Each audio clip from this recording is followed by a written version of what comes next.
अहंकार क्या है? अहंकार मनुष्य को आध्यात्मिक अवनति की ओर ले जाता है। हमेशा विनम्र रहना चाहिए। कभी यह मत सोचना कि आपकी मदद के बिना कोई असहाय हो जाएगा। हर जरूरतमंद की मदद के लिए ईश्वर होते हैं। आप तो बस एक मनुष्य हैं। यदि आप प्रसिद्ध हो जाते हैं और अपने अंदर अहंकार का प्रवेश होने देते हैं तो एक दिन यही अहंकार आपके पतन का कारण बनेगा। इसलिए कभी अहंकारी मत बनिए। यदि आपके मन में अहंकार आ जाता है तो आप सरल तरीके से सोच नहीं सकते। आप बहुत सी गलतियां करते हैं और आध्यात्मिक रूप से नीचे गिर जाते हैं। यदि आपका सर हवा में है तो इसमें बस हवा ही भरी रहेगी और कुछ नहीं। आप में कोई समझदारी नहीं होगी। यकीन मानिए, कोई आपके बिना असहाय नहीं होता। असहाय तो सर्वशक्तिमान ईश्वर के बिना आप हो जाएंगे। जो भी यह सोचता है कि उसके बिना कोई बेसहारा हो जाएगा, वह सबसे बड़ा मूर्ख है।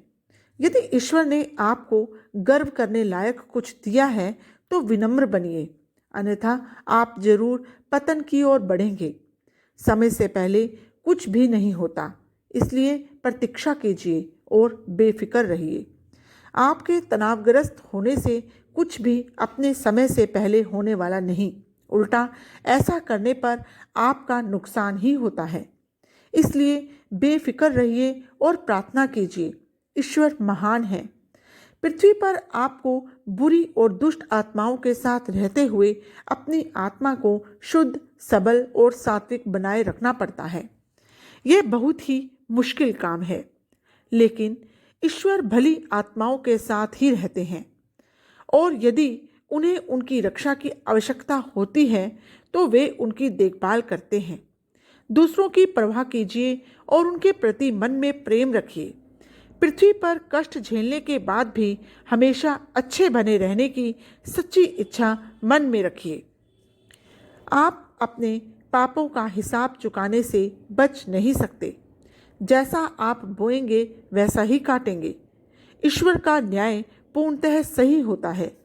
संभव है कि यह तत्काल न हो, लेकिन अंततः आपको अपने पापों का हिसाब चुकाना ही पड़ता है। ईश्वर हमेशा भली आत्माओं को उनकी छोटी मोटी गलतियों पर संकेत दिया करते हैं। वह आपको बताते हैं कि आपसे कहाँ गलती हुई है, लेकिन धरती के लोग इसे समझते तक नहीं। इसलिए रुकने और सुधरने की कोशिश करने के बजाय वे दुष्टता की ओर भी गहरे धंसते चले जाते हैं। यदि वे अपने दुष्ट कर्मों में असफल हो जाते हैं तो वे यह नहीं सोचते कि ऐसा होने का अर्थ है कि ईश्वर नहीं चाहते कि उन्हें उनसे पाप हो। इसकी बजाय यह सोचते हुए वे और भी पाप कर्म करने पर उतारू हो जाते हैं कि मैं कितना होशियार हूँ और यह दिखा कर रहूँगा।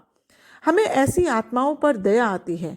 वे दुष्टता की राह पर इतने दूर निकल जाते हैं जहाँ से लौटना संभव नहीं होता और आखिरकार वो खुद को नर्क में ही पाते हैं।